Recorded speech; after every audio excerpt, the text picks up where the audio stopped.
স্থান হেৰাল আদানীৰ। গৌতম আদানীৰ এটাৰ পাছত আন এটা লোকচান। মোদীৰ ঘনিষ্ঠ আদানীৰ এদিনতেই লোকচান ৪৬,০০০ কোটি টকা। ১২১ বিলিয়ন ডলাৰলৈ হ্ৰাস পালে আদানীৰ সম্পত্তিৰ পৰিমাণ। কিয় লোকচানৰ সন্মুখীন হৈছে গৌতম আদানী? ২০২৩ বৰ্ষটো ভালকৈ যোৱা নাই গৌতম আদানীৰ, সন্মুখীন হৈছে এটাৰ পাছত আন এটা লোকচানৰ। আনকি মোদীৰ ঘনিষ্ঠ আদানীৰ বিৰুদ্ধে জালিয়াতিৰো অভিযোগ উত্থাপন হৈছে।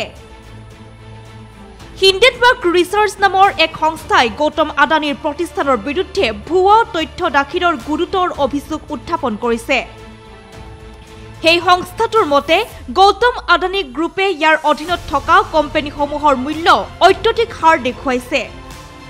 লগতে আদানীৰ কোম্পানীয়ে এনে ভুৱা তথ্যৰ আধাৰত কোটি কোটি টকাৰ ঋণ সংগ্ৰহ কৰিছে। আদানী গ্ৰুপলৈ অস্থাখিতা প্ৰশ্নৰে প্ৰত্যাহ্বান হিণ্ডেনবাৰ্গ ৰিচাৰ্চৰ, আৰু এই প্ৰতিবেদনৰ পাছতেই এতিয়া খহনীয়া আদানী গ্ৰুপৰ শ্বেয়াৰৰ। শ্বেয়াৰ খহি যোৱাৰ বাবে এদিনতেই ৪৬,০০০ কোটি টকাৰ লোকচানৰ সন্মুখীন হ'ব লগা হৈছে মোদীৰ ঘনিষ্ঠ গৌতম আদানী। এতিয়া বিশ্বৰ ধনাঢ্য তালিকাৰ ৪ৰ্থ স্থানলৈ অৱনমিত হৈছে গৌতম আদানী। ইয়াৰ পূৰ্বে তেওঁ আছিল ৩য় স্থানত। আনকি তেওঁৰ সম্পত্তিৰ পৰিমাণো ২২১ বিলিয়ন ডলাৰলৈ হ্ৰাস পাইছে। এইসমূহ পৰিঘটনাৰ মাজতে গৌতম আদানীৰ বিৰুদ্ধে হীৰা কেলেংকাৰীৰো অভিযোগ উত্থাপন হৈছে। প্ৰধানমন্ত্ৰী নৰেন্দ্ৰ মোদীৰ অতিকৈ আপোন, অতিকৈ ঘনিষ্ঠ গৌতম আদানী। মোদীৰ ৰাজত্বৰ সময়ছোৱাতে গৌতম আদানীয়ে এপদকৈ সম্পত্তিৰ পাহাৰ গঢ়িছে।